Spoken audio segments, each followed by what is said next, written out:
Bem, pessoal, nessa aula de hoje, a gente vai falar sobre eletrônica reconfigurável. Alguém já ouviu falar nisso? Eu compartilhar aqui a tela.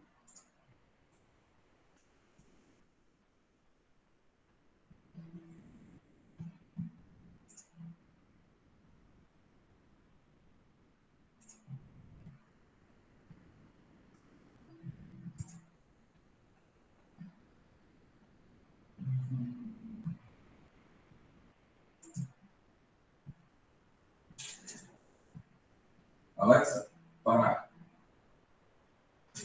Estão vendo aí minha tela, pessoal? Também, professor. Pronto. E aí, alguém tem alguma noção do que é eletrônica reconfigurável? Ele vai mudar os parâmetros com a situação, não sei. Mudar parâmetro, mudar situação? Não. É como o nome diz.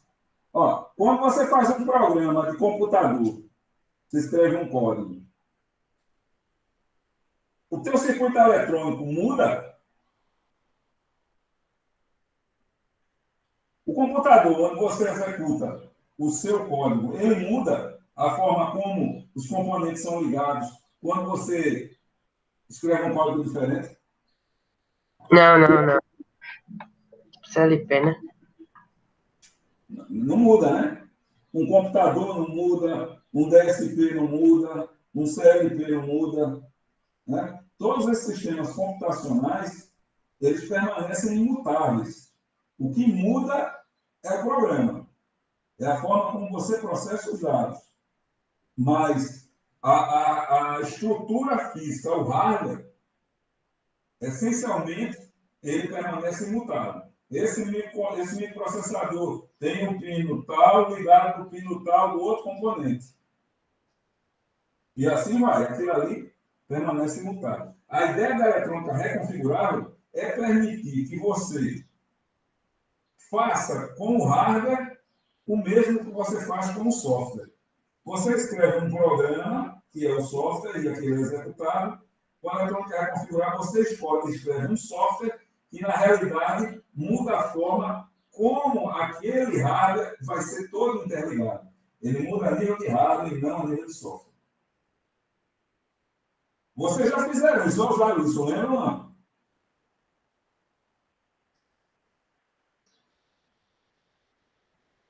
Como é, professor? Vocês já usaram isso. Vocês já trabalharam com isso. Vocês estão lembrados ou não?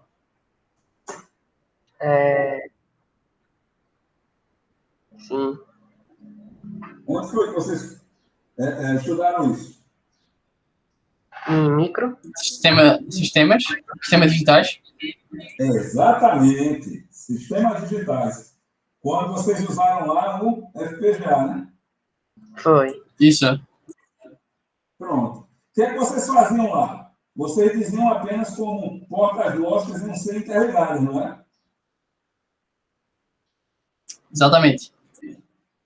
Pois é. Essa é a ideia por trás da eletrônica reconfigurável. O FPGA é um dos dispositivos que fazem essa implementação. Existem outros dispositivos que a gente vai falar aqui, inclusive dispositivos que vocês nunca ouviram falar. Então, vamos começar. Ó, como eu tinha dito, de forma geral, a eletrônica configurável pode ser vista como uma tecnologia que combina velocidade de operação das soluções de hardware com a flexibilidade das soluções de software. E aí cabe a pergunta, olha, se eu tenho um determinado problema e eu quero resolvê-lo, eu tenho duas formas de fazer. Uma é eu fazer um hardware que resolva aquele problema, e a outra é eu fazer um software que, utilizando um hardware mais básico, fixo, também resolve o problema. Qual é mais fácil? É eu escrever um software ou projetar um hardware? Software. Bem mais fácil, né? E qual é o problema do software? Qual é o problema do sistema baseado em software?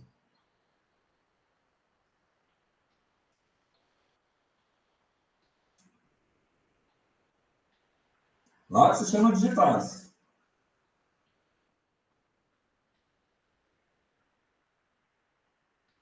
Lembro não, professor.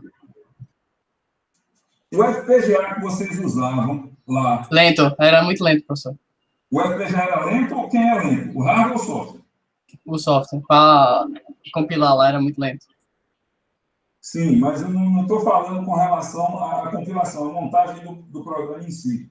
O que eu estou falando é com relação a resolver um problema. Por exemplo, meu problema é fazer uma calculadora. Eu quero fazer uma calculadora. Então, eu posso fazer uma calculadora pegando portas digitais e associando elas, ligando tudo em um monte de portas, e fazer um circuitão bem grandão, que é uma calculadora. Não posso fazer assim? Pode. E outra forma de fazer é usar um microcontrolador, um microprocessador e escrever um código que é a calculadora, não é isso? Sim. Inclusive, a gente fez um multímetro lá em micro, né? Não, foi o relógio, professor. Oi? Foi o relógio que a gente fez. Não fez o relógio na primeira, na segunda unidade, não faz o multímetro? Isso. Foi. Né? Então, são duas formas de fazer a coisa. Eu posso chegar no mesmo resultado. Mas, se eu for fazer por hardware, é mais fácil ou mais difícil do que fazer por software? Difícil. Bem mais difícil, né? Então, fazer por software é bem mais fácil. O problema é que o software é lento. Porque aquela estrutura baseada em software é lenta. Porque o microprocessador, o microcontrolador, ele é que tipo de circuito, que tipo de dispositivo?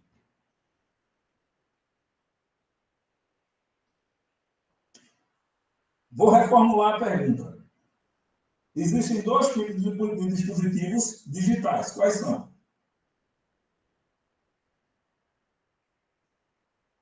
Circuitos combinacionais e circuitos Sequenciais. sequenciais. Lembraram disso agora, né? Sim. Quem é mais rápido, sequencial ou combinacional? Combinacional. Porque o combinacional não tem clock, não é? Isso. Ele não tem clock. Como ele não tem clock, no momento que você coloca os dados na entrada, o tempo que vai levar para ele aparecer na saída é o tempo de propagação pelas portas digitais lá. Então, lá dentro. Ele vai propagar para cada porta tal, e chega lá. E isso leva o quê? Nanosegundos. Enquanto que no sequencial, aquele dado vai sendo processado a cada ciclo de clock. E pode se levar vários ciclos de clock até você obter o resultado na saída. Então, ele é muito mais lento. Tá? Essa é que é a diferença básica, a questão clássica da história. E aí, quando você vai tentar resolver sistemas complexos, como, por exemplo, vocês viram lá com o Fernando, cinemática direta, cinemática reversa, o estudo de determinação de trajetória, viu tudo isso aí, viu lá com ele? Sim. A matemática ali é fácil, Não. Nem um pouco.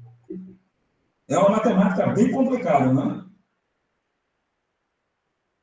Sim. Aí, agora, imagine você pegar um microcontrolador, um microprocessador, para resolver todas aquelas equações e te dar a resposta.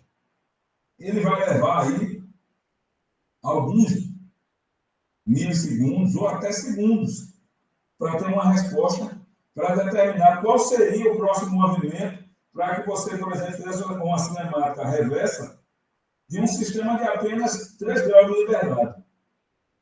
Agora, se você pede e aumenta o número de graus de liberdade, você vai para um sistema de quinta ordem, com 5 graus de liberdade, aquelas equações ali, que vocês já acharam que estavam complicadas, vão ficar muito mais complicadas. Aí imagine você, em tempo real, ou seja, à medida que o braço vai se deslocando, você vai ter que resolver todo aquele conjunto de equações para dizer para cada motor, ou para cada servomotor, para onde ele tem que ir. Isso a cada incremento de passo do movimento. Veja que você precisaria de um microprocessador com uma capacidade computacional muito alta. Concorda ou não? Concordo, senhor. Pronto. Uma forma de resolver esse problema é justamente construindo toda aquela lógica, todo aquele conjunto de equações, utilizando sistemas combinacionais e analógicos. Tá? Vocês já ouviram falar no conceito de computador analógico?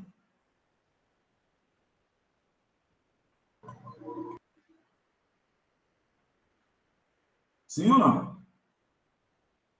Você fala aquele computador lá de válvula lá, é? Não, aquele de válvula poderia ser digital ou analógico. Se você está falando do ENIAC, ele era digital. Entendi. Tá? A gente vai falar desse conceito um pouco mais na frente. Então, veja, qual é o problema? A questão é que, quando eu tenho que resolver um conjunto complexo, por exemplo, de equações, de forma muito rápida, a melhor forma de fazer isso é fazer isso via hardware. Só que fazer isso via hardware é trabalhoso, é complicado. Eu tenho que ligar essa porta com essa aqui, fazer um projeto. E a tendência é que teu equipamento final, teu dispositivo final, fique grande. Então, a ideia da eletrônica reconfigurável é prover você dispositivos que você possa interligar, como vocês faziam lá no FPGA, de modo que a forma como você interliga esses dispositivos que você faria fisicamente, você vai fazer virtualmente através de um programa entre aspas, que na realidade é uma tabela onde você diz como cada um daqueles dispositivos que estão lá dentro, físicos, vão ser interligados. Não é isso? Não era isso que vocês faziam quando estavam lá simulando os circuitos lá no FPGA, lá na cadeira de sistemas? Não era assim que era feito?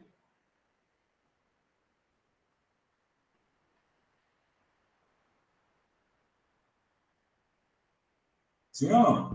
Sim. Pronto.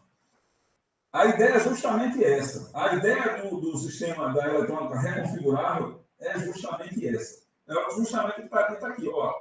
Combina a velocidade de operação das soluções de hardware com a flexibilidade das soluções de software. Porque quando eu faço um hardware físico, quando eu soldo os componentes, pronto, eu soldei, está pronto, funciona. Ah, agora eu não quero mais fazer assim. Eu quero fazer algo diferente. Então, eu vou pegar aquela placa, jogar fora e começar a projetar outra toda de zero. Usando o conceito de eletrônica reconfigurável, basta apenas eu refazer o programa, entre aspas, e carregar novamente. E agora é um novo hardware que está ali rodando. Tá? Os dispositivos baseados em eletrônica reconfigurável são chamados de FPDs, dispositivos programáveis em campo. Tá?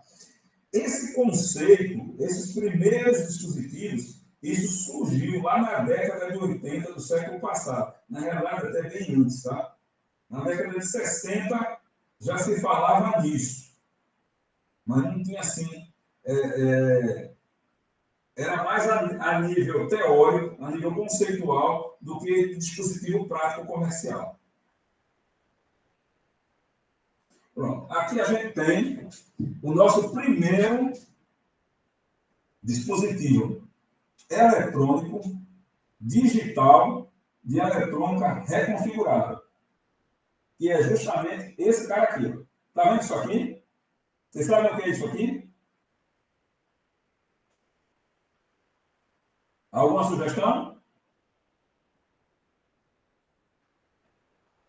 Não é uma central telefônica, tá? Passa uma calculadora. Não, esse aí é o ENIAC. Já ouviu falar do ENIAC?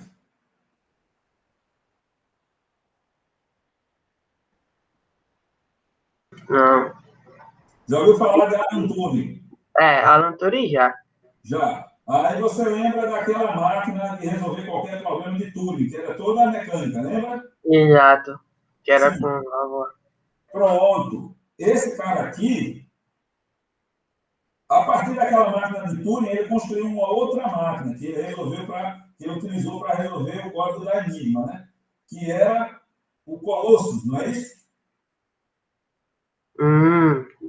Pronto. Depois do Colossus, o primeiro computador eletrônico digital, que era a válvula, foi esse aqui. Esse aqui é o NA. Tudo isso aqui, ó, você está vendo, inclusive a parte que você não está vendo, vai para cá, ele ocupava um andar inteiro de um prédio, é um computador. E esse computador era utilizado para calcular a trajetória balística de mísseis. Isso pós-Segunda Guerra, quando começou a Guerra Fria. Como é que eu fazia o programa dele? Aqui, o que essas mulheres estão fazendo é justamente programando ele, ou seja, estão ligando o fio de um canto e outro. Essas ligações que elas estão fazendo é o programa. Então, na realidade, esse computador foi um dos primeiros dispositivos de eletrônica reconfigurável. Porque, na realidade, você tinha blocos lógicos e você saía interligando. Só que ele não era dentro de um chipzinho com microns de área extra, não. Tá? Era um equivalente a um andar inteiro. Esse cara aqui era o FPGA que vocês usaram lá no laboratório. Então, o programa era feito assim. E toda vez que você tinha que mudar o programa, você tinha que mudar a forma como tudo era ligado. Entendeu? Já esse cidadão aqui, esse aqui está vendo, então, esse rapaz aqui, esse aí é o Edvard. Esse aí foi o sucessor do ENIAC. O Edvard tinha uma grande diferença para o ENIAC. Nesse caso aqui, você salvava o programa e recarregava o programa. E não precisava religar tudo. E o programa era salvo aqui, ó. Tá vendo esse cidadão aqui, gordinho aqui? O que é que vocês acham que é isso aqui? E ele está em pé do lado. O que é isso aí?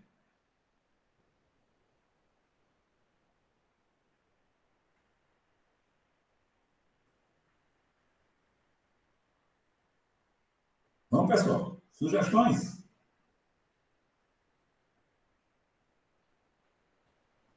Ninguém? Isso aqui é um gravador de fita. Você colocava a fita magnética aqui no rolo e o programa era gravado como sinal de áudio na fita. E depois era removido de volta para o computador. Mesma estratégia que, que foi usada quase 30 anos depois nos primeiros computadores pessoais. TK-90, TK-90X, TK-85, TK-82C, MSX. Todos esses computadores da década de 80 utilizavam um gravadorzinho de fita cassete, aquela fita pequenininha, e o programa era guardado lá. Alguém sabe, eu lembro que era uma fita cassete? Sei, pessoal. Pois é. E aqui, o que é que vocês acham que é isso aqui? É uma calculadora, não é? Não sei. Parece. Pois é uma calculadora mecânica. Caramba. Completamente mecânica. Porque normalmente se associa aqui um sistema digital, ele é eletrônico. Não. Um sistema digital ele pode ser todo mecânico. Como foi a máquina analítica de Turing e como é essa calculadora. Eu já tive uma calculadora dessa. né? Apesar que não era da minha época. Tinha um padrasto que ele colecionava essas coisas antigas e ele tinha uma dessa que ele tinha usado quando era novo, e aí quando ele faleceu, ele deixou essa aqui para mim. Essa eu já não tenho há muito tempo.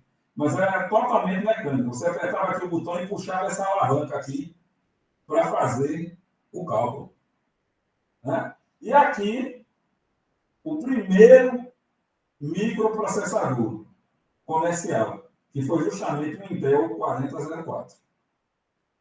Tá? Todo o conceito do computador digital já existia desde a época de 40, desde os anos 40. Mas só em 1971, ou seja, 31 anos depois, é que surgiu o primeiro microprocessador. Ok, pessoal? Alguma dúvida? Não, professor. Podemos seguir, né? Sim. Pronto. Aí aqui eu vou chegar no seguinte. Esse cara aqui, essa placa aqui, essa aqui é uma placa-mãe de um computador que na época era o meu sonho, o sonho de muita gente. Esse cara aqui era a placa-mãe de um 386DX40. Depois eu consegui comprar, né? Ele tinha 1 GB de RAM, 4 pentes de 256, 256 MB, tinha que ser 4, né? Slots ISA, e esse cara aqui rodava em fibra 40 MHz. E era o pipoco, era o que todo mundo queria ter. Isso na década de 80. Finalzinho da década de 80, década de 90. Década de 90 era assim que rolava. O meu primeiro computador não chegou nem a ser um bicho desse aqui. Na verdade, esse cara foi lançado em 95. Eu consegui comprar um bicho desse, foi em 96 ou foi em 97. Não me lembro exatamente. Era muito lento, hein, professor? Foi? Era lento que só, hein? Era. Mas a gente rodava DOS, aí dava para fazer tudo. Acho que Ah, o editor de texto era o WordStar. E a planilha era o Lotus 1, 2, 3. Era a planilha eletrônica da época. Sim, aí eu estou falando desse cara aqui. Agora imagine um microprocessador rodando a 40 MB e ele fazia cálculos de aritmética de pontos flutuantes. Vocês lembram lá em micro, quando a gente ia fazer as contas lá do multímetro, que a gente colocava pontos flutuantes, o quanto o código crescia, como ele ficava grande e o sistema ficava mais lento. Você lembra disso?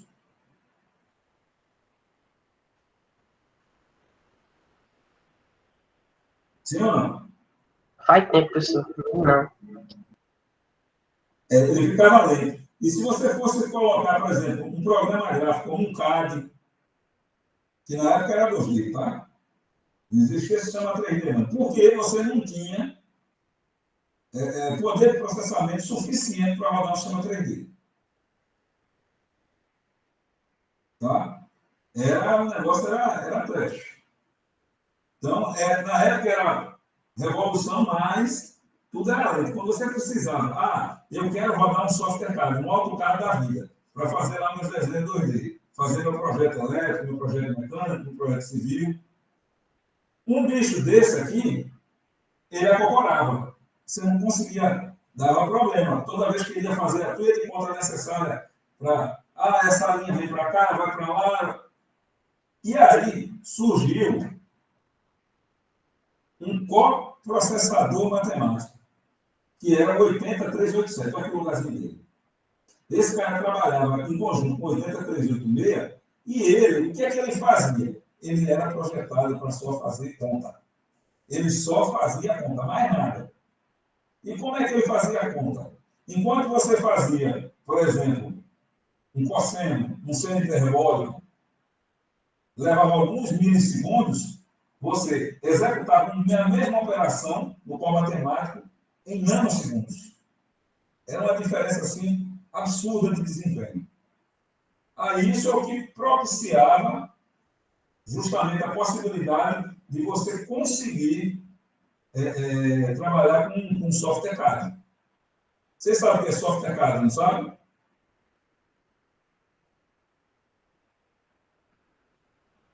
que quer dizer CAD? É desenho, né? Oi? É uma coisa com desenho. Uma coisa de desenho? É. Não. A gente associa, mas CAD quer dizer projeto auxiliado por computador. Entendi. Você já ouviu o termo CAD, CAM? Já no negócio da impressão, na CNC. Então, CAD barra CAM. Né? A gente vai falar dos dois, a gente vai falar de CAD e CAM. Então, a gente só está adiantando. Então, o CAD é um projeto auxiliado por computador. O CAM é a manufatura auxiliada por computador. No CAD, você faz o projeto, no CAM, você executa. É o CAM que controla a máquina. E o CAD é onde você faz o desenho, né, que é o projeto. Então, esse core matemático, ele pegava essas operações matemáticas e incorporava todo em hardware. Aí, com isso, você ganhava desempenho. A partir do 486, esse era da Texas, ele não tinha, era só o modelo DX, o DLC não tinha. Ele pegou esse core matemático e incorporou dentro do processador. Hoje, qualquer microprocessador moderno tem o core matemático incorporado. Então, ele faz toda a aritmética de ponto flutuante incorporado lá dentro. Se você for trabalhar a nível de microprocessador, se você lembrar lá na cadeira de micro, eu falei do DSP. O que é o DSP? É um microcontrolador que tem o equivalente a um core matemático incorporado. Esse core matemático incorpora algumas equações específicas para resolver problemas. Controle de velocidade do motor. Tem um conjunto de equações, lá que vocês estão vendo com o Chico. Aquelas equações de controle de velocidade, transformada em alfabeta, transformada em DT0, toda aquela parafernália matemática, foi modelada a nível de hardware e está lá disponível. Então, quando você manda ele resolver uma chamada DT0 lá, ele faz isso a nível de hardware e não de software. E aí você ganha muita velocidade. Por isso é que você tem DSPs específicos para cada aplicação. Aí aqui está o nosso core matemático. Olha lá, 80387 DX. Então, esse cara foi inicialmente desenvolvido pela Intel, mas outros fabricantes, como a Cyrix e a AMD, copiaram e fizeram os dele, né? Aqui seria uma versão microscópica, como é o chip lá dentro. E aqui tem algumas funções e tempos para executar. Por exemplo, valor absoluto leva 22 ciclos de máquina para resolver. Nesse aqui da Cyrix, que era melhorado, era 4.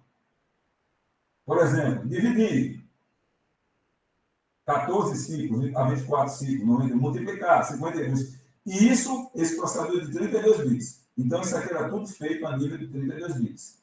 E tinha funções, as chamadas funções transcendentais, como cosseno.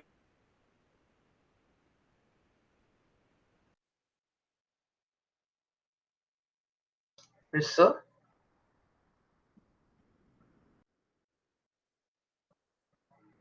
Eu acho que caiu.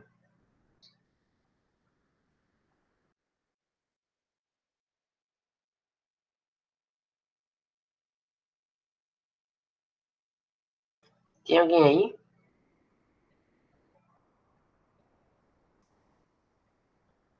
Ah, não, eu tô aqui comigo.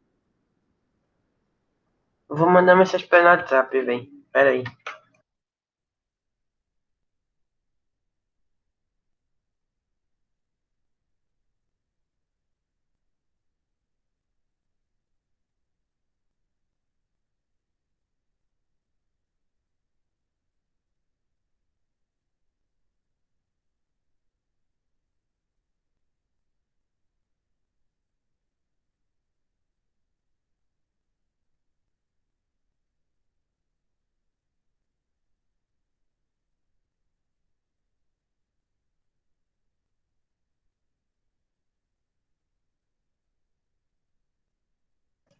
Vamos ver se ele vai ver a mensagem, velho. Que aconteceu uma vez, surgiu com geral. Olha aí, voltou. Eu caí, rapaz. Foi. Eu já mandei mensagem pro senhor, talvez o senhor não tenha percebido. Não tinha percebido, não. Realmente tinha Eu acontecido. percebi porque eu falei com você e você não respondeu. Eu digo, então caiu. Vamos voltar lá. Vamos ver que parte foi que vocês não viram. Quando eu estava falando aqui do qual matemática, vocês estavam ouvindo? Tava ouvindo. Você começou a mostrar, a fazer as comparações, aí caiu. Compartilhe de Tá. novo. Vou compartilhar. Acaba o compartilhamento. Né? Rapaz, essa minha internet está o bico. E olha que é 200 mega, não? Mas as operadoras da gente são ruins demais. E o que está acontecendo, por exemplo, eu estou percebendo que às vezes dá umas quedas geral, assim, cai muita gente. É porque a gente está perto das 6. Quando chegar perto das 6, o bicho pega. Pronto, exatamente. Muita gente. Tá dando para ver aí? Tá simples. Tá vendo o botão do mouse, né? Aham. Pronto, então, vamos lá. Deixa eu colocar aqui de volta. Sim, aí como eu estava falando, algumas operações como valor absoluto, adicionar, multiplicar, raiz quadrada. Tudo isso aqui, nesse caso, levaria 26 ciclos de máquina. Levando em consideração, por exemplo, que esse cara roda 20 mega, então cada ciclo de máquina daria 200 milissegundos, nanosegundos, desculpa. 200 nanosegundos. Então, para ele fazer uma raiz quadrada, seria 200 vezes 26. Né? Daria o quê? 4.200. Não. É 4.120. Mais ou menos isso. 4.120.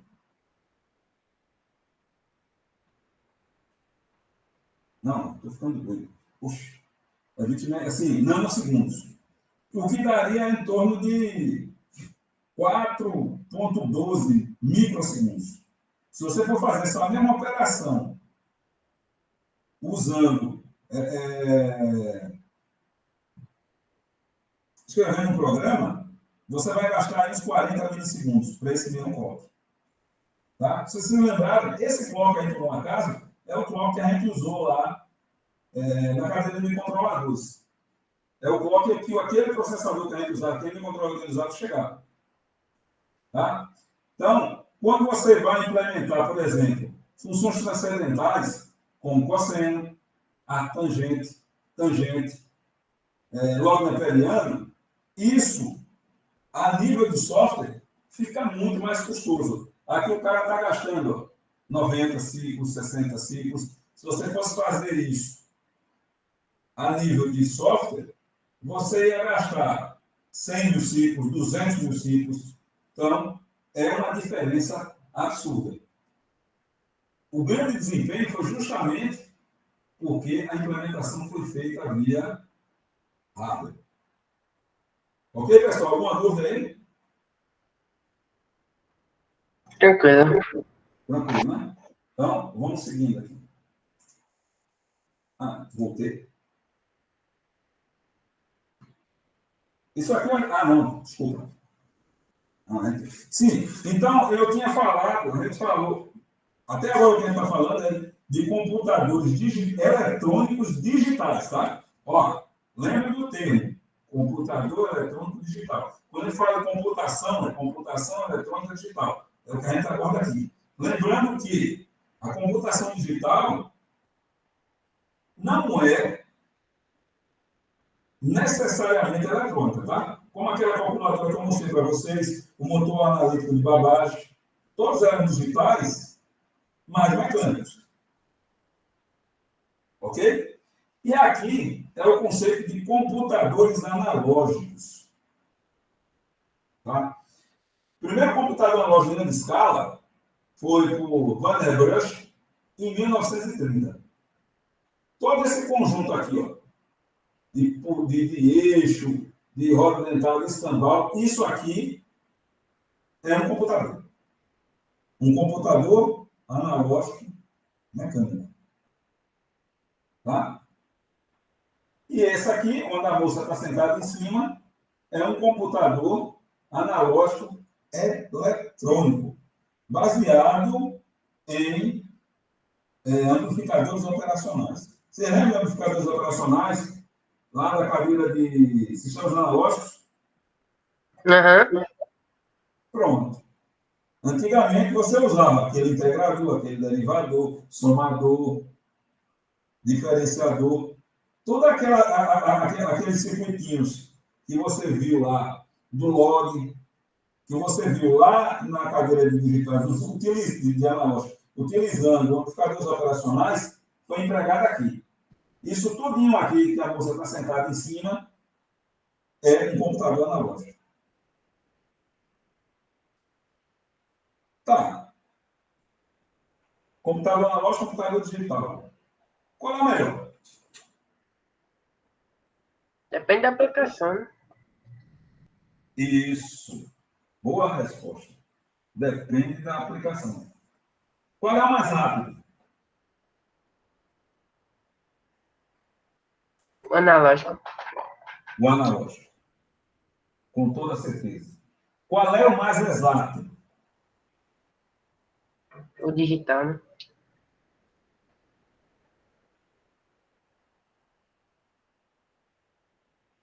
O analógico ou o digital? O digital. A gente usa o digital porque ele é exato. Veja, entenda. Existe uma diferença entre preciso e exato. Vocês sabem disso, né? Sim. Pronto. Um computador digital ele é exato, mas não necessariamente ele é preciso. Ele é tão preciso quanto você queira que ele seja, desde que você gaste tempo suficiente. Tá? Porque normalmente o que é que a gente faz? Quando eu quero aumentar a precisão de um cálculo, eu uso um algoritmo recursivo e vou rodando aquele algoritmo tempo suficiente para atingir o grau de precisão que eu desejo. Né? Vocês lembram lá da cadeira de micro, quando a gente estudou aquelas rotinas matemáticas, daquela metodologia para calcular raiz quadrada? Um pouco. Que tinha um algoritmo que eu mostrei para vocês, que era baseado numa expansão em série de Taylor. Que era um recursivo e tal. Eu acho que vocês nem lembram mais. Ela não sabe mais calcular raiz quadrada na mão, né? Pois é. Então, esse cara aqui, ele é muito veloz, mas ele não é exato. Tá? Nem é preciso. Depende muito, o resultado depende do operador. Depende da temperatura, depende de uma série de fatores. E pelo fato dele não ser exato e depender da habilidade do operador, é que ele acabou caindo em desuso. Então, ele só é empregado hoje quando você tem um sistema tão complexo, ou que você precisa fazer tão rápido que um sistema digital não consegue bater. Porque você implementar uma equação diferencial usando amplificadores operacionais é bem mais fácil do que você fazer o mesmo usando um programa digital. E o resultado sai muito mais rápido. Mas a tolerância dos componentes, A forma como você lê os valores impactam na precisão. E ele não é exato. Tá? Então, foi o motivo de ele estar sendo meio que relegado a um nicho. Então, um computador igual a esse foi usado por um cientista famoso na década de 80, que criou uma nova área da matemática. Vocês já ouviram falar em Bernard Mandelbrot?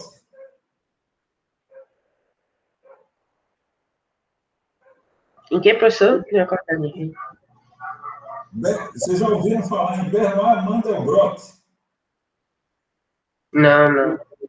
Não? Já ouviram falar no efeito borboleta?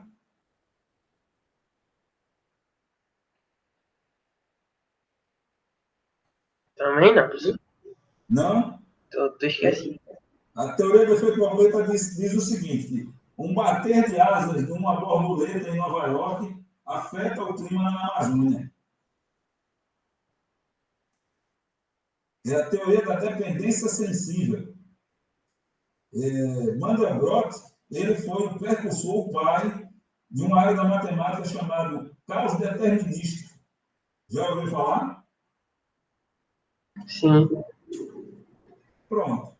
Os primeiros experimentos e toda a conceituação de Mandelbrot foi feita em cima de um computador analógico abandonado na universidade onde ele estudava, onde ele fazia o doutorado.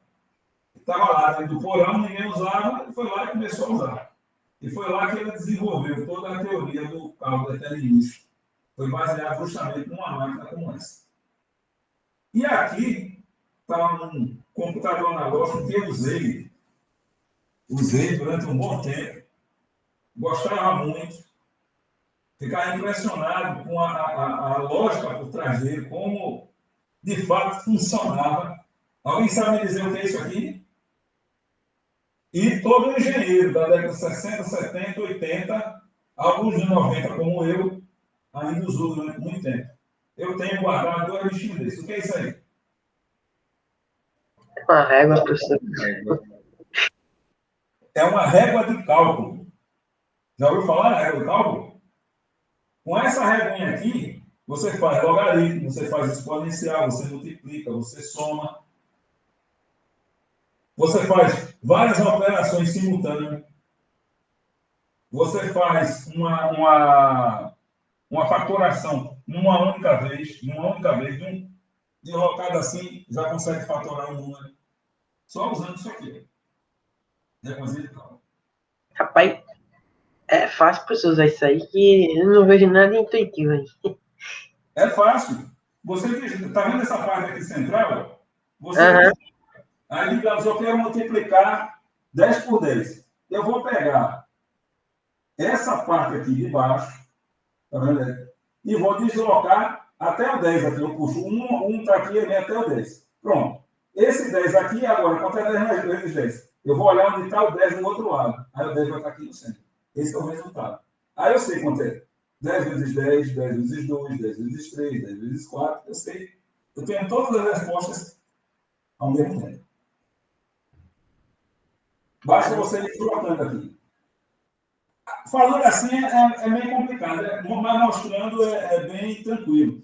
Isso o foguete que foi para a Lua, foi projetado com esse bicho. A nave, a Voyager, as 2 Voyager, foi projetada usando essa cidadã aí.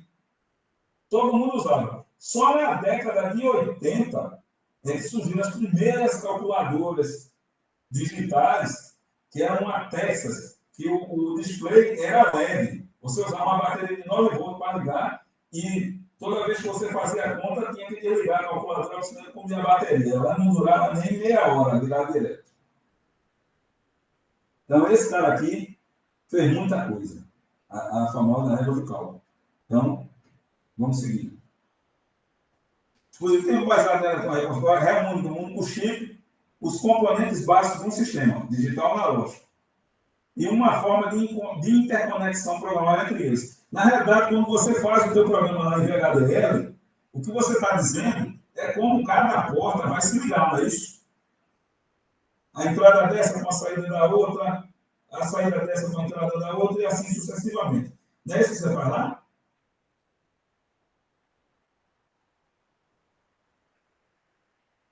Acho que É, sim. mano. Não é isso? Sim, sim. Ó, utilizando a eletroeletrônica, é possível projetar um sistema utilizando software de EDA, Electronic Design Automation, multinível. A gente vai falar disso no final mesmo da apresentação, a gente fala disso aqui. Plataforma de desenvolvimento, implementação, projeto de conexões, adequados elementos internos, projeto reconfigurável. Esse cara aqui, ó, reduz drasticamente o custo. A ideia da eletrônica reconfigurável é reduzir custo. Por quê? Porque eu fazer um circuito eletrônico do zero, eu tenho que primeiro fazer um projeto de circuito eletrônico, verificar se está tudo certo, montar um prototipo, vou fazer uma placa de circuito impresso, testar tudo aquilo ali, ver se tudo funcionou direitinho, para no final validar o meu projeto e eu fazer o projeto definitivo. Então eu gasto um tempo precioso em cada etapa dessa de bastante recurso. Quando eu uso a eletrônica reconfigurável, eu faço o mesmo, só que virtualmente. Virtualmente, do meu ponto de vista, eu tenho um grau de abstração. Na realidade, quando eu escrevo o programa, eu faço as ligações. Só que eu não construo os circuitos, eu não faço aquelas ligações fisicamente.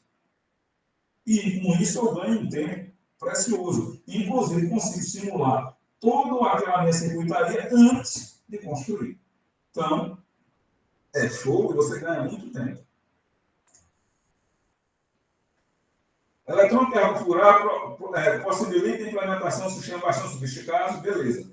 Eu posso usar um FPGA e projetar um microcontrolador ou um microprocessador.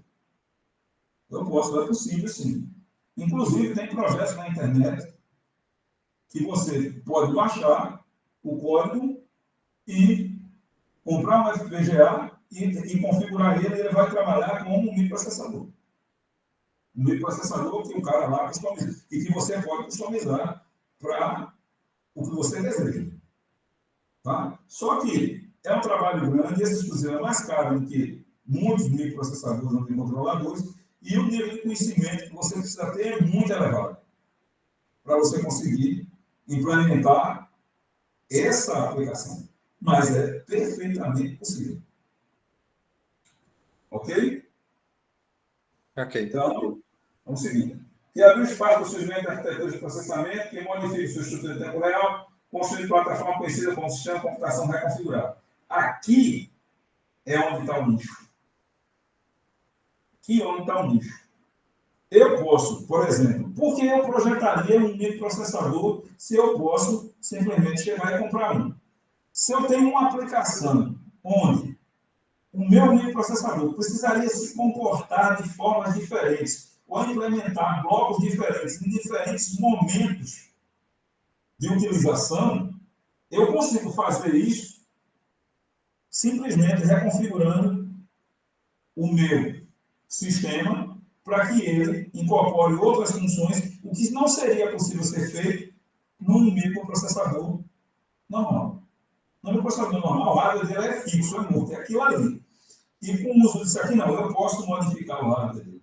Eu posso, inclusive, nesse momento eu preciso ter um conversor AD, mas no outro momento eu não preciso mais do AD, preciso ter um DA. Então eu posso pegar o AD e transformar num DA e bola para frente. Dá para fazer assim.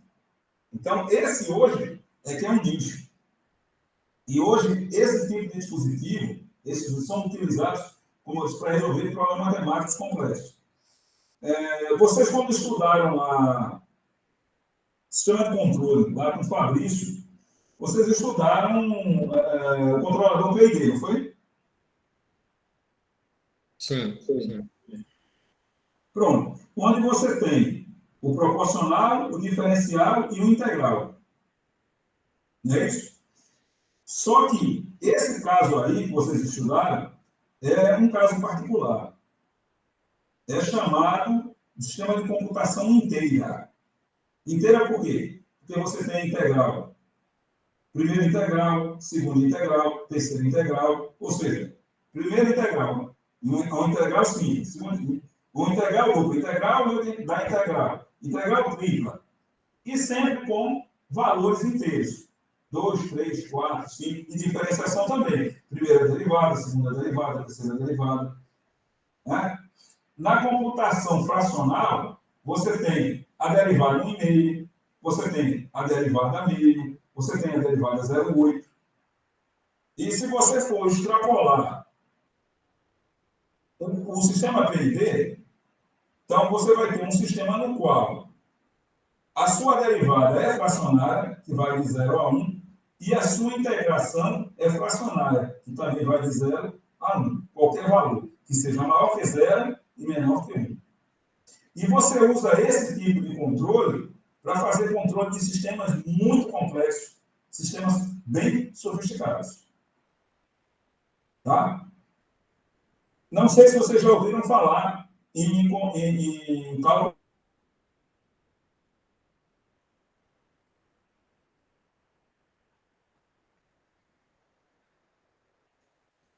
Professor? Oi?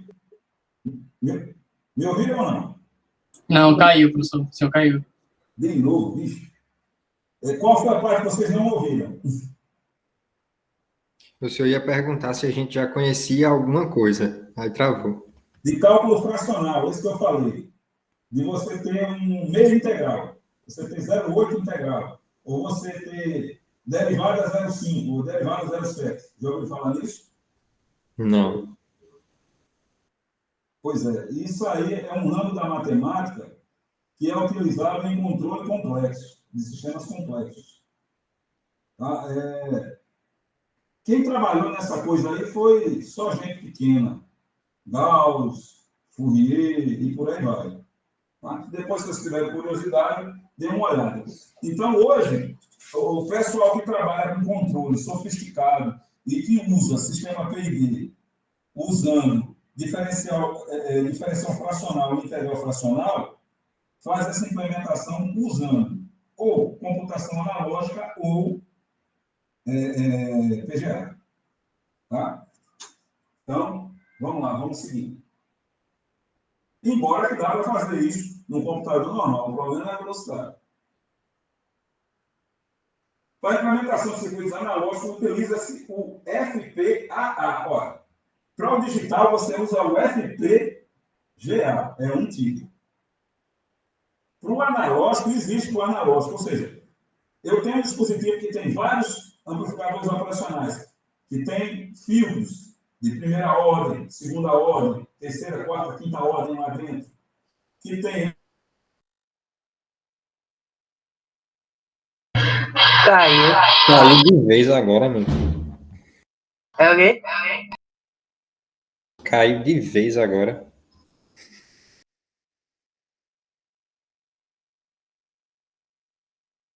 Vou avisar ele aqui.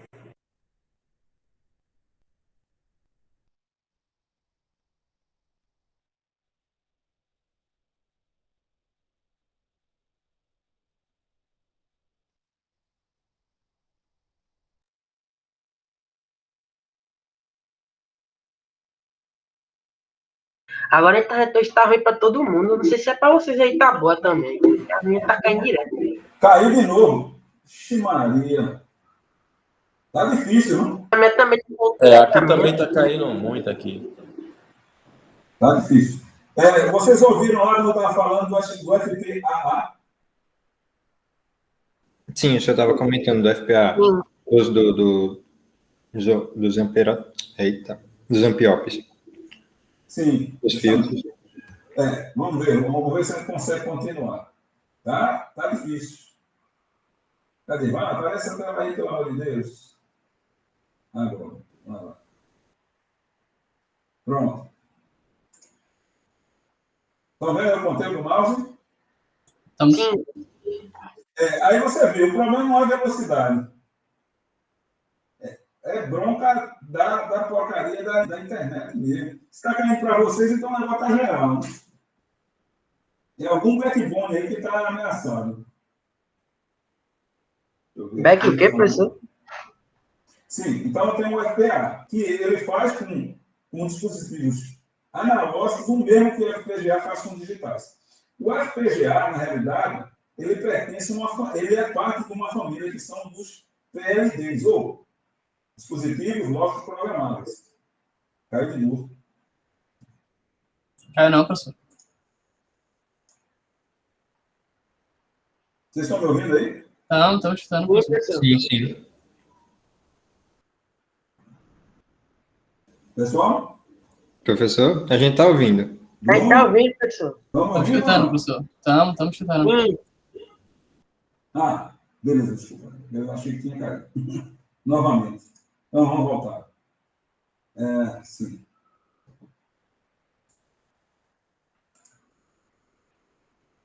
Então, são os PLDs. Os PLDs têm três arquiteturas, três chips, né? O SPLD, que é o simples, ou seja, dispositivo programável simples. O CPLD, que foi o primeiro que eu usei, que é o dispositivo lá programável complexo. Foi os primeiros chips da Altera. E o FPGA, que foi lançado pela Kailax, né? Que é o matriz de posta programável em campo. Então, nós temos os PLDs e o FPGA. E o FPGA é um tipo de PLD. A gente está mais acostumado com isso aqui porque ele é o mais utilizado, porque ele é o que permite um maior grau de integração. Ó, CLPDs e FPGA podem ser referidos como HCPLD, ou seja, CPLD de alta capacidade. Possui alta capacidade lógica, eita, vou corrigir aqui, senão eu estou errado. Ou seja, pelo menos 600 portas lógicas. Para um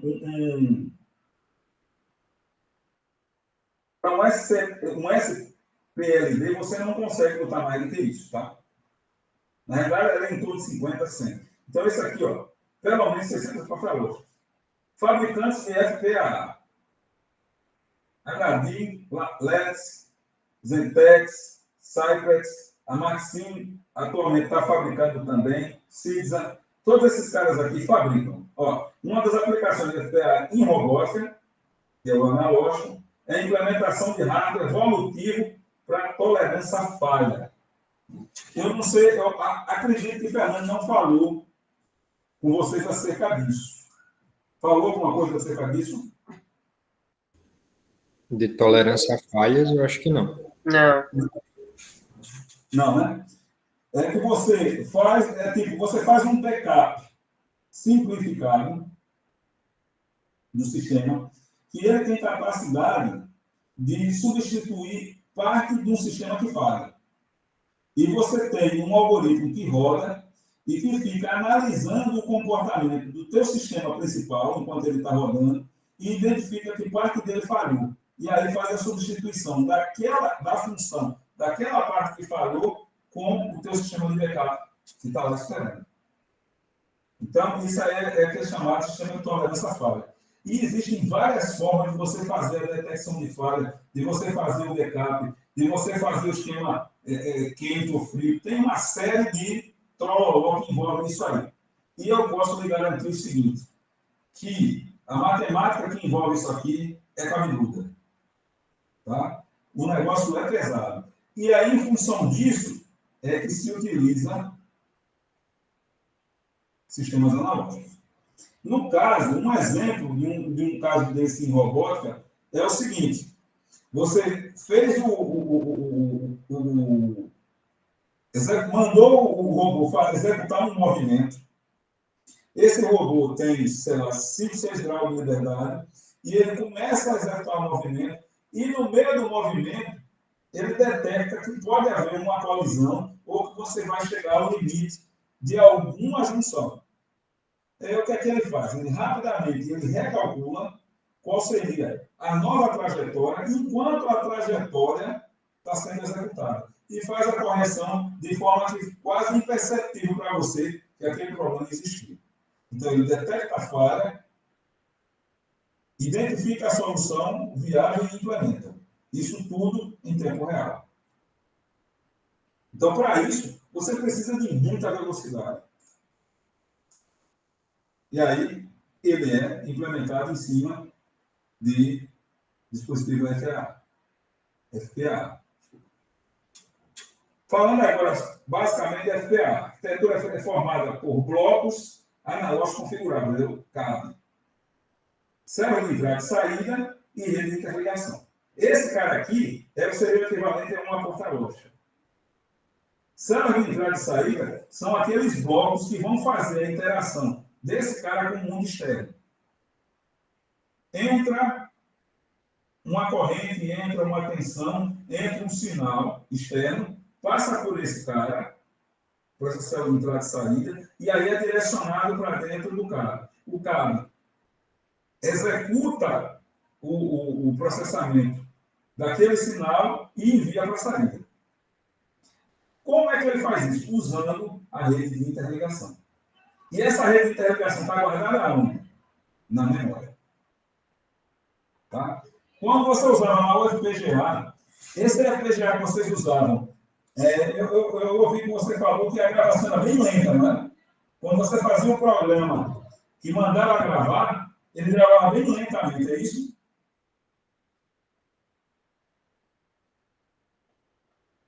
Sim, exato. Alô, pessoal, vocês estão aí? Sim, isso mesmo, professor. Ah, sim. Fala que eu não estou vendo, não. Quando eu boto em tela cheia aqui para vocês verem o mouse, eu não consigo ver vocês.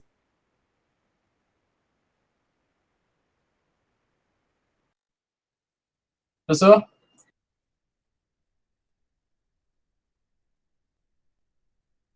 Professor?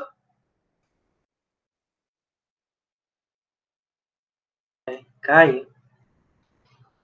Tá difícil hoje, viu? Hoje a internet tá pau, velho. Aqui também tava caindo direto. Oxe, já, eu pensei que o doutorado de Herbert era no... Me esqueci o nome. O quê? Que negócio de programar CLP sozinho, é o que mesmo? Me esqueci o nome. Controle tolerante à falha, pô, que ele tava falando. Ah, Aí o que Herbert tava falando é sobre isso usado no CLP. que massa, velho.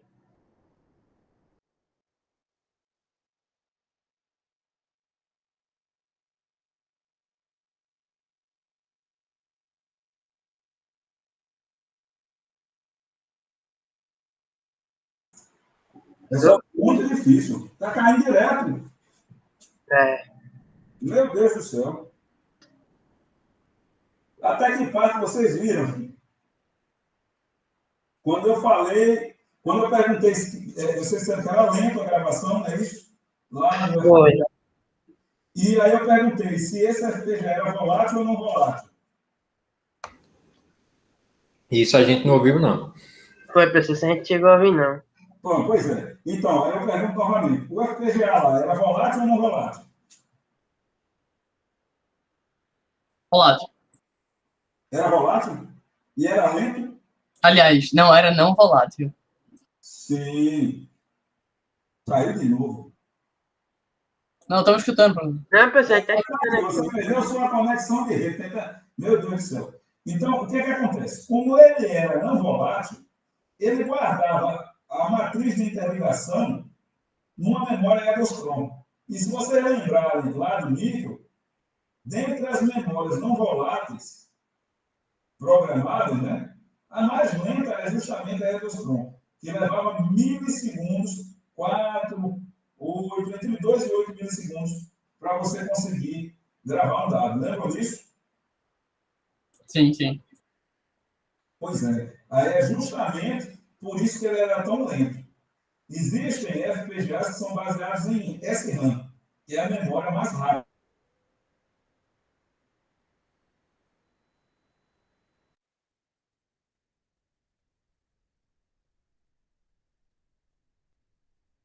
Acho que agora Professor, caiu. caiu não.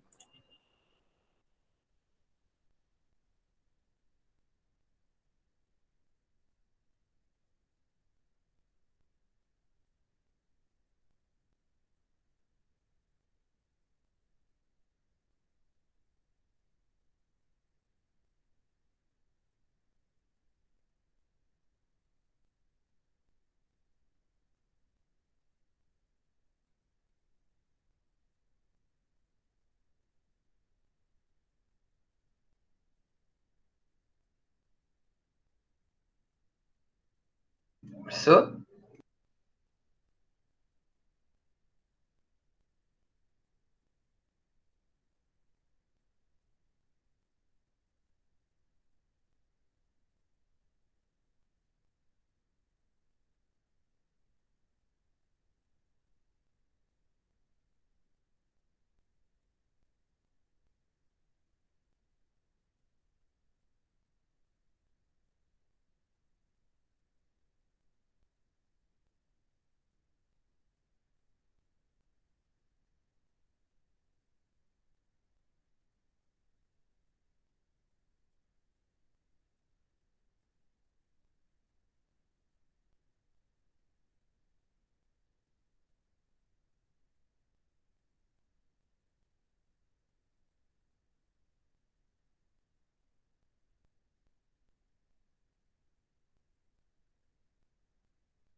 Será que a gravação permanece?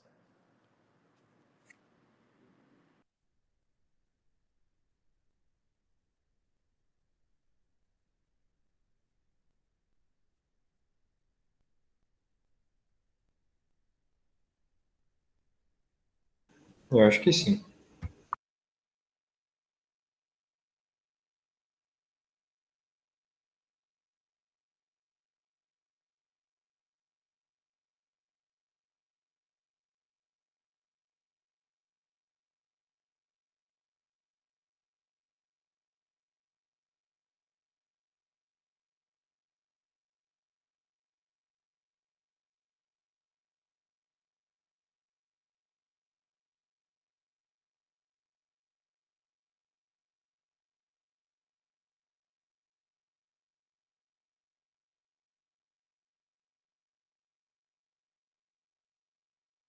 Ele mandou mensagem aqui, disse que infelizmente agora foi de vez, mas a gente tá esperando. Ele mandou aqui.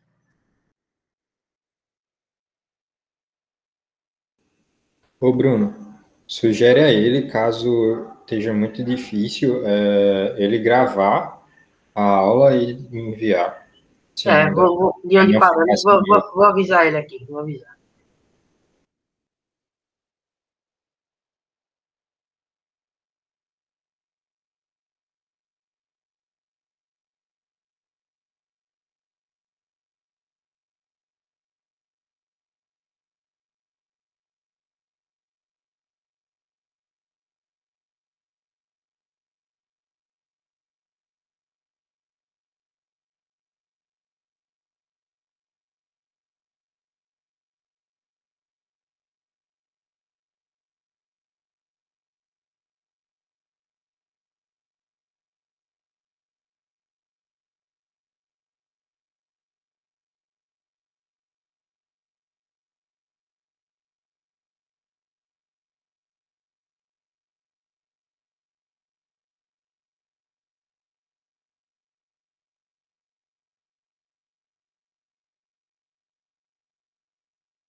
Ele foi reiniciar o computador e o roteador. A gente tá esperando aqui. Ver se vai voltar.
Opa, professor, voltou.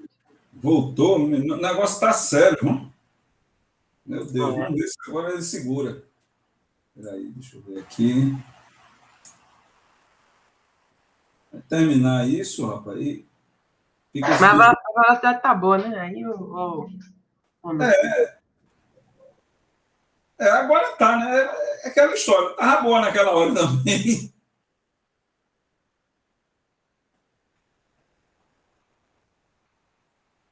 Deixa eu abrir aqui a apresentação. Pronto. Onde é que eu estava?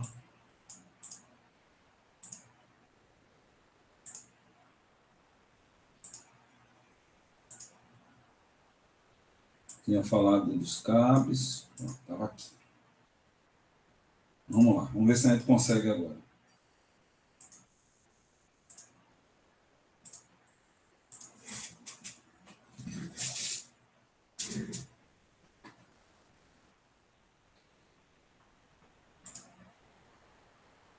Pronto. Estão vendo aí? O mouse está vendo? Então, Sim, sim, professor. professor. Já tá ficando amarela ali. Então.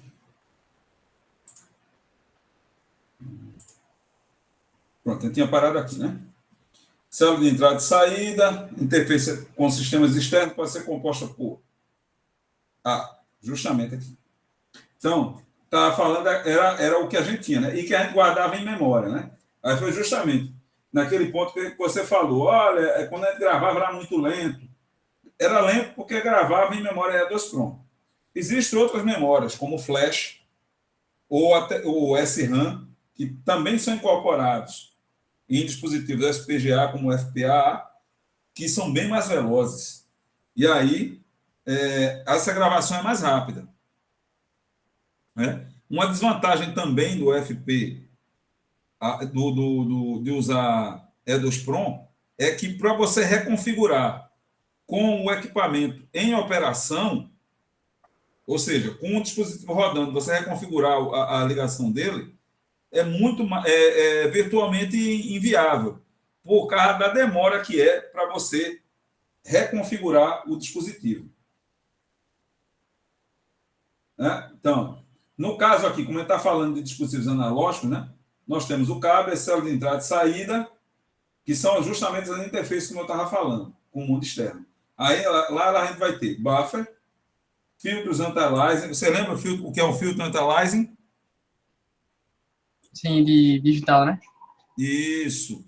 que é justamente aquele filtro para que a taxa de conversão ou a taxa de amostragem que eu estiver usando com o meu conversor AD para uma onda periódica seja limitada dentro do número de Nyquist, né? Ou seja, 2 vezes a metade da frequência da amostragem. Então, você coloca o filtro anti-aliasing para que nenhum sinal com uma componente de frequência maior que essa passe, que isso vai gerar instabilidade na tua leitura. Vocês lembram disso, né? Eu acho que vocês fazem até prática disso com o Gustavo, né? Na cadeira lá de... Não tem uma cadeira de PSP, não é? Hã?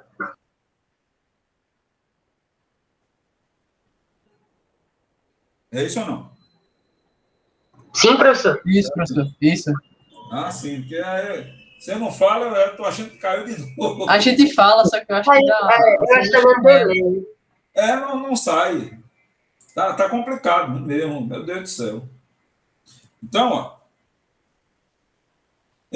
o smoothing, que é a amortização, como é o nome? Alisado, né? Um filtro de alisamento, entre outras funções de condicionamento de sinais. É justamente onde está o forte desse dispositivo. É você utilizar ele para fazer condicionamento de sinais. Mas há fabricantes, como por exemplo a Cyprex,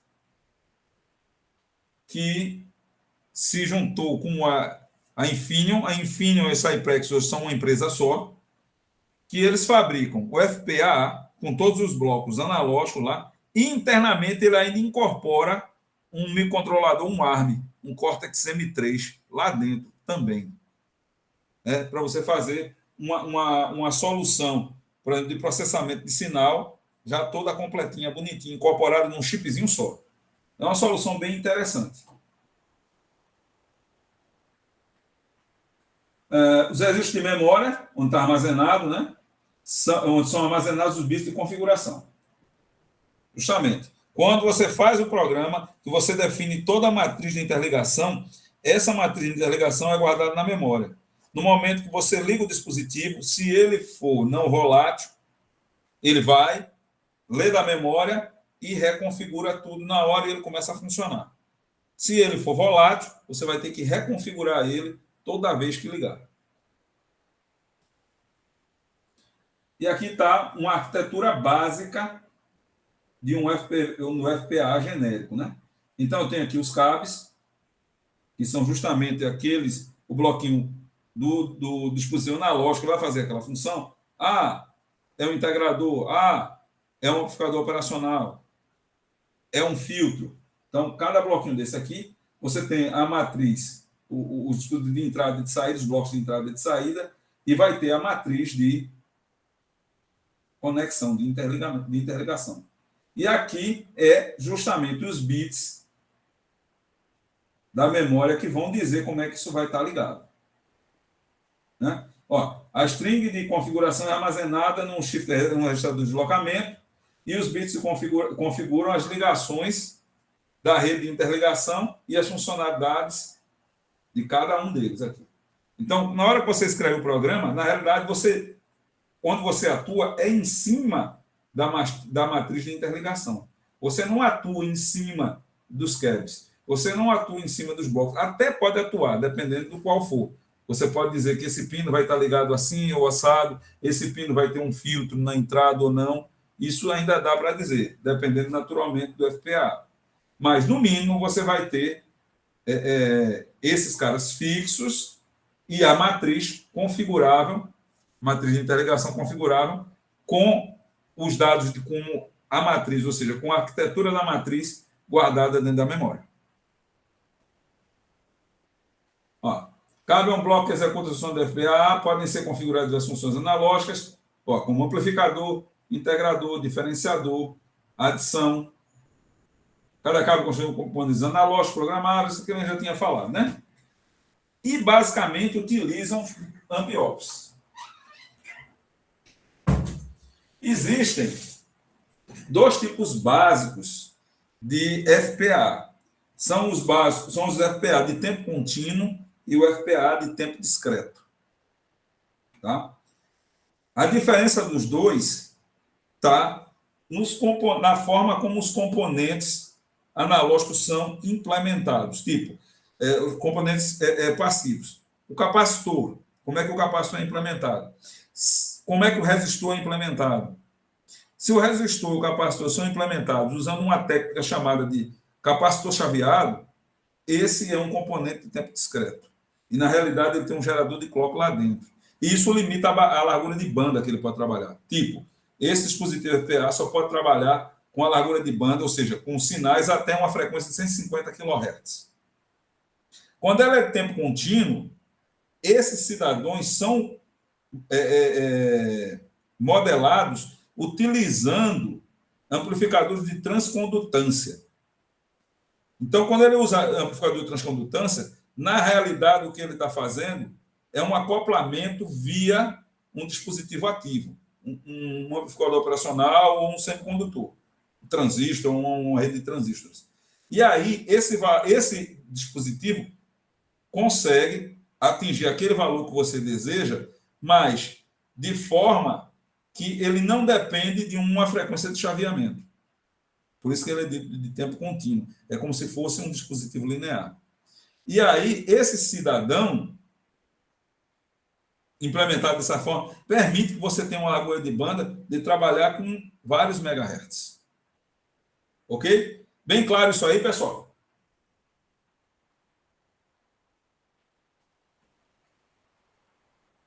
Ok. Ok? Então, vamos lá. Aí, aqui, ó, mais ou menos um esquema de um dos tipos. Olha aqui a memória. A matriz de interligação é justamente formada por todas essas chaves aqui. Ó. Eu quero botar esse bloco, eu fecho essa chave. Esse bloco interligado com esse capacitor, que vai ser interligado com esse bloco. Então, eu vou dizendo o caminho que o sinal vai percorrer, simplesmente abrindo e fechando as chaves. Nesse caso aqui, tem esses capacitores variáveis, que nesse caso, como esse cara é de tempo contínuo, ele é implementado por transcondutância. Então, você também tem as saídas globais e as saídas locais. Isso aí é um outro nível que a gente vai ver um pouquinho mais na frente. Estrutura de encaminhamento. Essa que é a chave e que é todo o problema de construção de qualquer dispositivo de eletrônica reconfigurável. Todo o problema se resume simplesmente a como você fazer a matriz de interligação mais rápida, mais barata, com menos resistência e que ocupe o menor espaço possível. Essa aí é que é o paradigma do nosso amigo. Estrutura de encaminhamento, tal como o cabo, também desempenha um papel muito importante. Através da configuração dessa consegue-se acessar os recursos disponíveis no dispositivo. Beleza. Vários tipos de estrutura de encaminhamento foram propostos ao longo dos anos, com conexões locais, globais, em barramento e em árvore. Né? Então, vamos olhar aqui. Conexões locais é o quê? Um cabe se conecta ao cabe que está próximo a ele. Então, cada cabe, no máximo, se conecta a outros 4 cabos, exceto aqueles que estão nos cantos da matriz, que aí ele só vai se conectar a 2. Mas, de forma geral, cada cabo se conecta a cada cabe que está na adjacência. O problema é que eu não consigo conectar esse cabo diretamente a esse cabo. Eu tenho que fazer desse para esse e desse para esse. E isso aí tem 2 impactos: velocidade e custo. Por quê? Porque na hora que eu quero apenas fazer uma interligação desse com esse, eu mato esse cara aqui. Né? Ele vai servir só de caminho.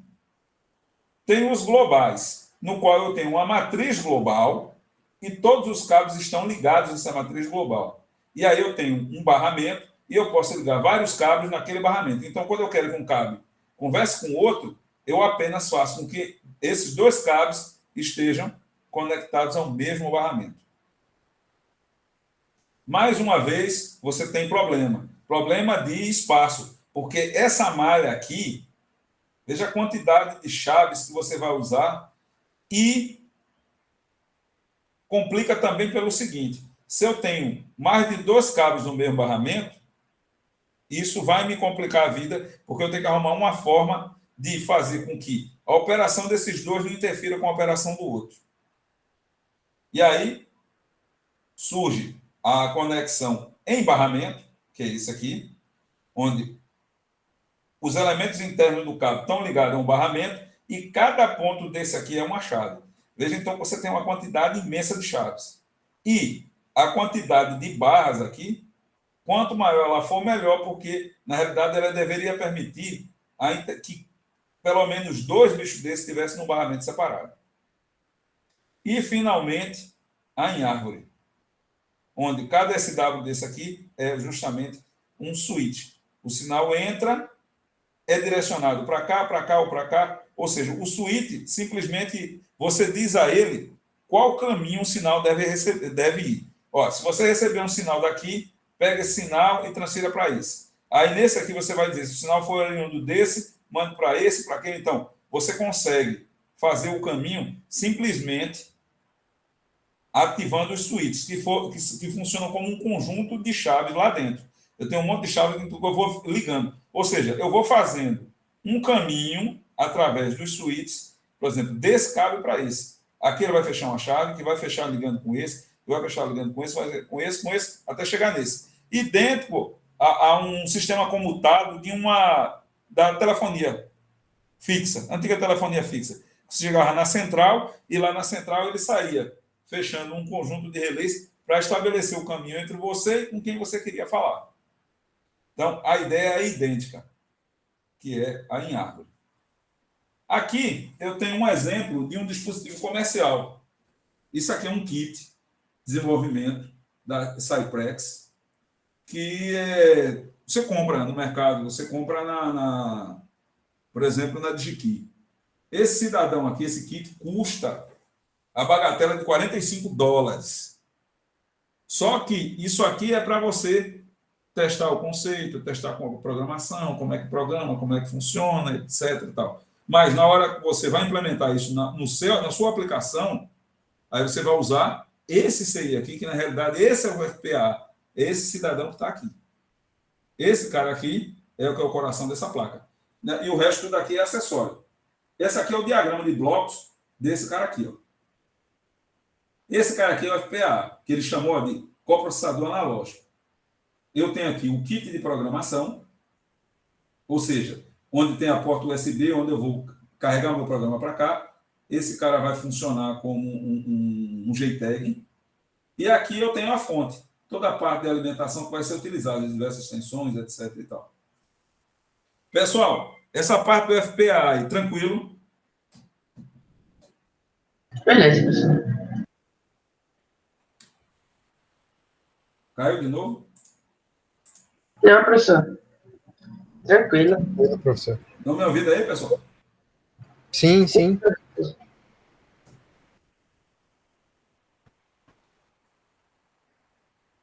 Professor? Bruno, eu ainda estou no ar ou caí? A gente Professor? está te ouvindo. O senhor está ouvindo? Ah, Eu está acho que escutando. você não está nos ouvindo. Então, eu que não estou escutando vocês. É o áudio aí, Tá, não? tá bom. Então, eu vou continuar falando. Eu não estou escutando ninguém.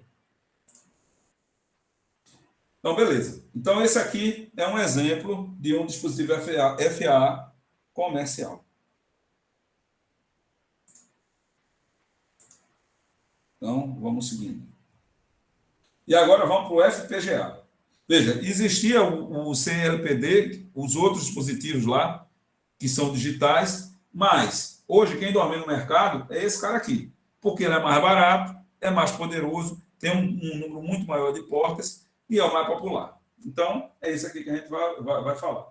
O FPGA é um circuito integrado composto por blocos dispostos de forma uma matriz de blocos de memória. Lembra alguma coisa?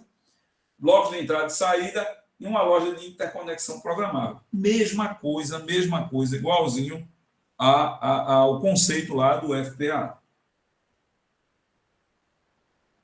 Podendo conter ainda vários outros recursos, como multiplicadores, PLL, DLL, circuito de CRC, a nível de hardware, mas tem muitos microcontroladores que têm isso, tem o CRC implementado a nível de hardware. SCC, que é justamente o código corretor de erro, além de vários tipos de memória.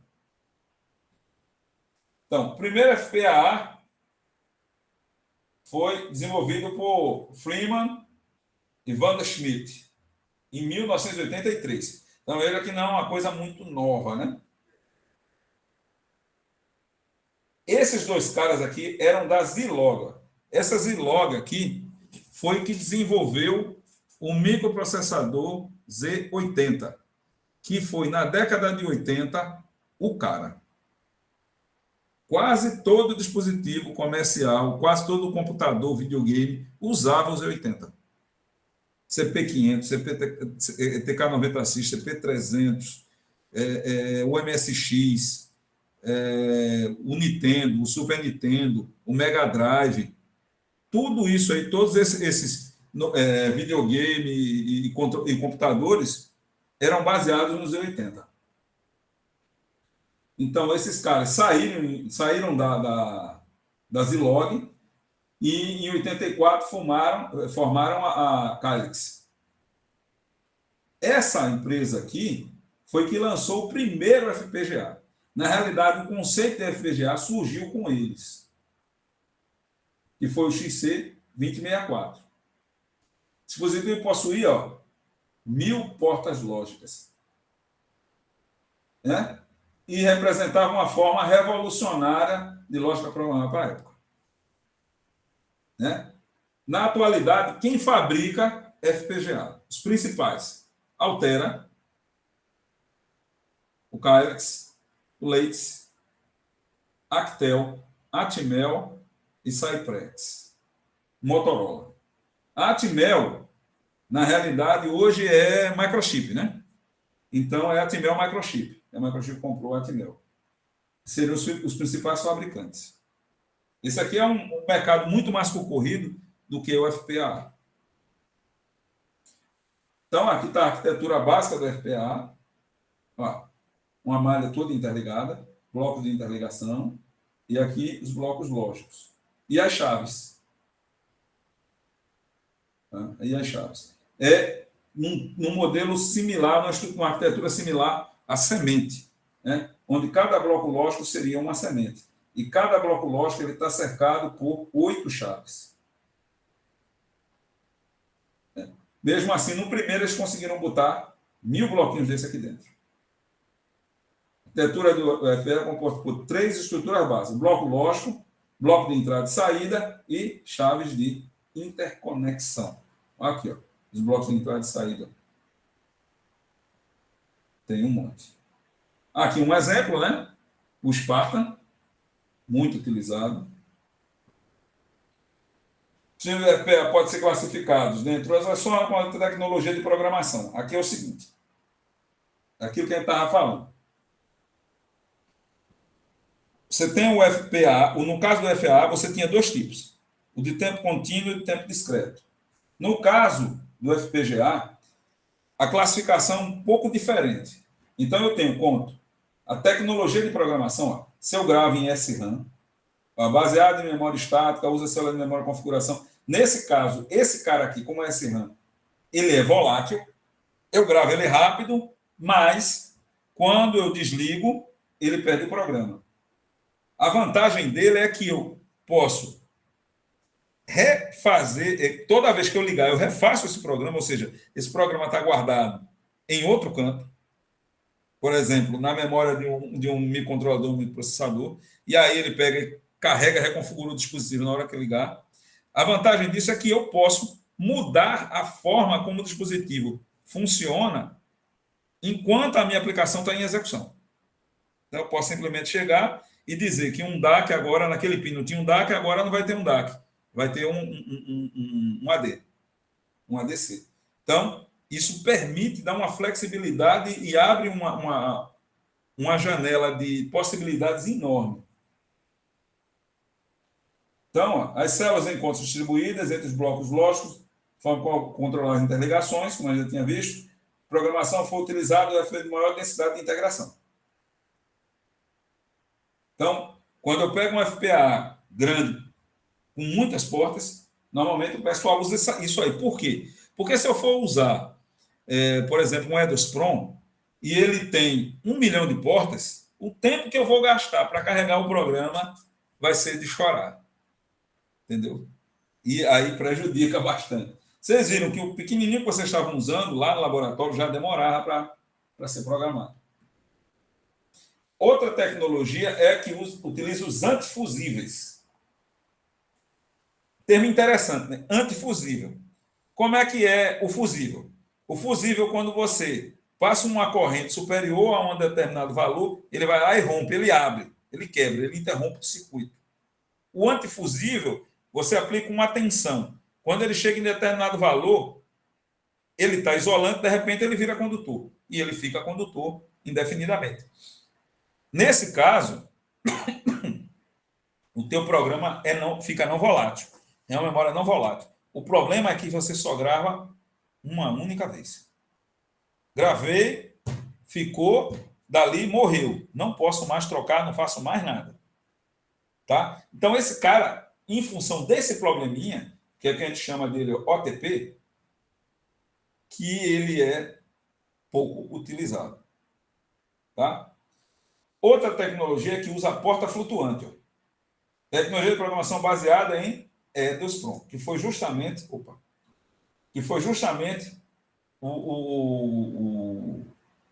o FPGA que vocês usavam lá no laboratório de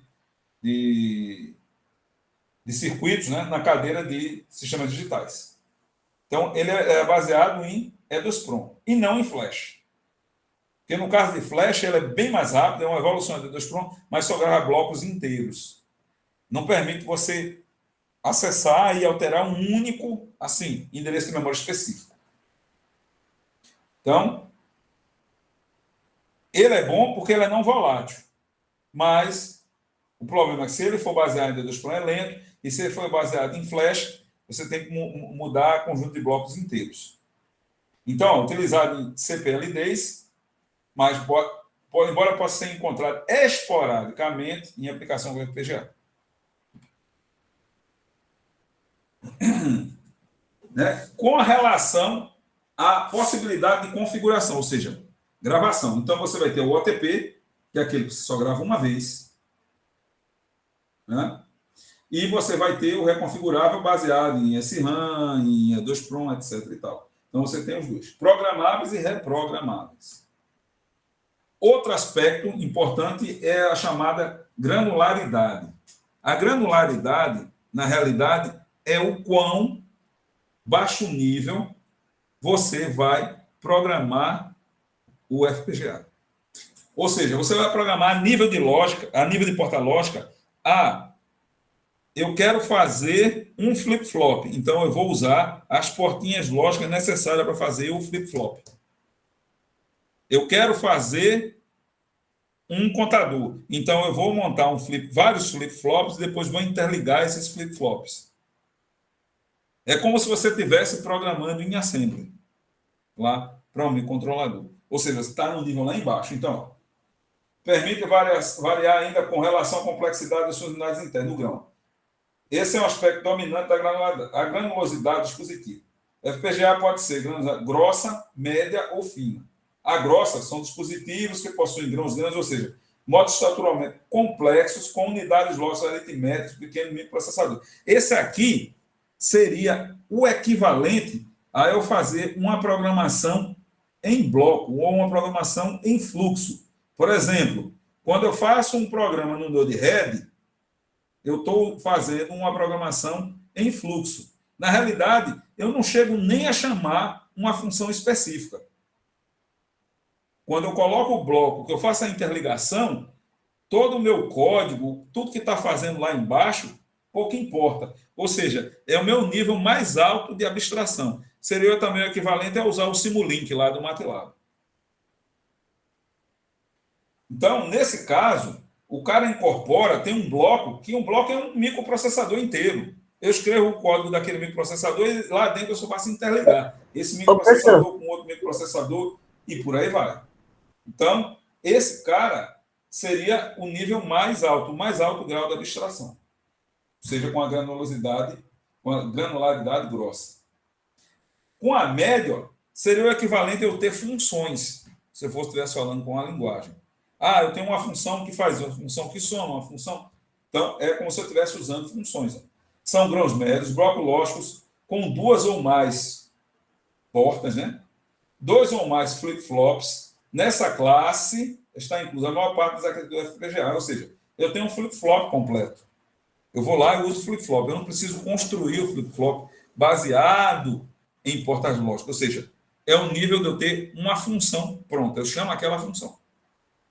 E a fina, como eu falei, pequenos grãos, ou seja, modo de pequena complexidade, com blocos lógicos contendo uma função lógica de 2 entradas, ou um multiplexador e um flip-flop. A FPGA granular fazem, em geral, melhor utilização dos recursos. A mesma coisa do assembly. Se eu quero usar ao máximo, o máximo de recursos do meu microprocessador, do meu microcontrolador, eu escrevo código em assembly. Só que isso vai estar muito mais trabalho, né? Então, ó, melhor utilização de recursos, contudo, requer maior número de interconexões e possui roteamento mais complexo. E aqui tem um comparativo. Vários fabricantes. Actel, Altera, Atmel, a Leitz, a Kylix. Então, ó, a Actel usa antifusível e usa flash. Granulada fina, ó, capacidade de porta lógica, 2 milhões de portas. Né? Usando o antifusível, porque é barato. Né? E flash com 1 milhão de fusíveis. Com 1 milhão de portas. Altera, no caso a Traxxas, ó, tem SRAM, a granulada é média. Olha, veja aqui, agora o número de portas é menor, porque ele não chamou nem de porta, ele chamou de E. Isso aqui ele chama de unidade lógica. E aí, essa unidade lógica pode ser um flip-flop, pode ser um contador, pode ser um somador, um meio somador, ou seja, algo que agrega um conjunto de portas. Aí, em função disso, ou seja, o número de portas é menor. Nesse caso. Aqui o Atmel, também médio, é 50 quiloportas.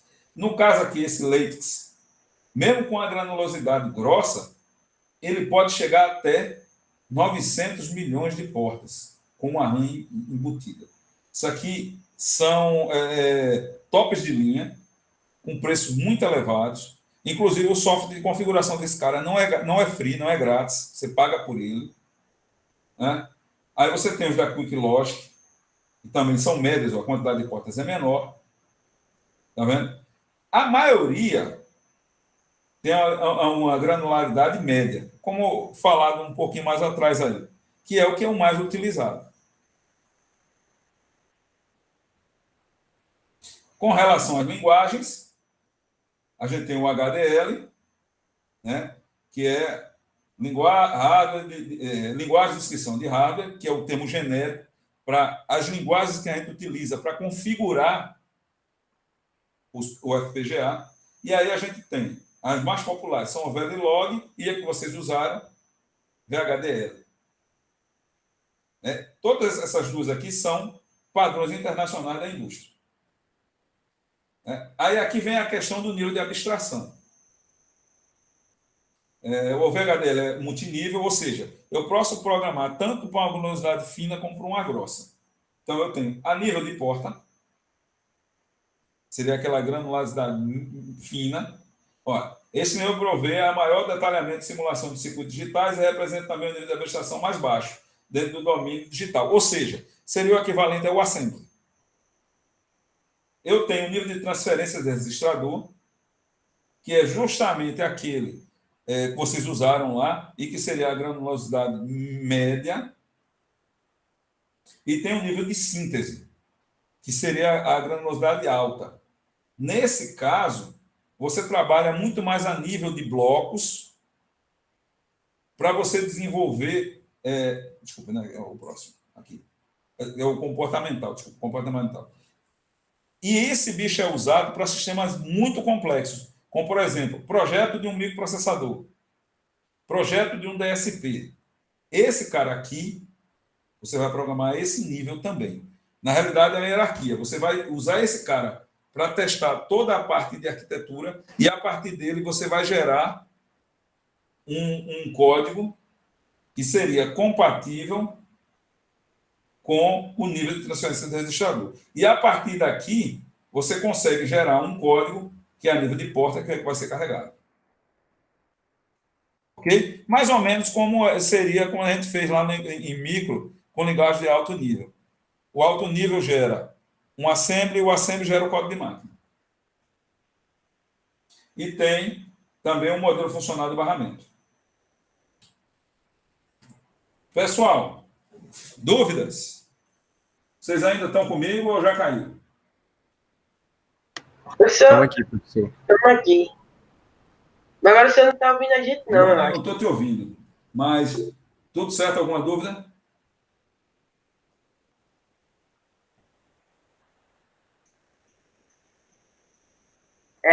Ele não fica azulzinho, não, quando a gente fala. Beleza. Então, a gente encerra por aqui, apesar dos pesares de toda a dificuldade. E hoje foi trash, viu? Pense. Eu tive esse problema na semana passada, na segunda-feira, com a turma de micro. Também não consegui dar. Foi realmente muito trash. Mas tudo bem. Vou interromper a gravação, pessoal. E aí, a gente se encontra na próxima sexta-feira. Tá joia?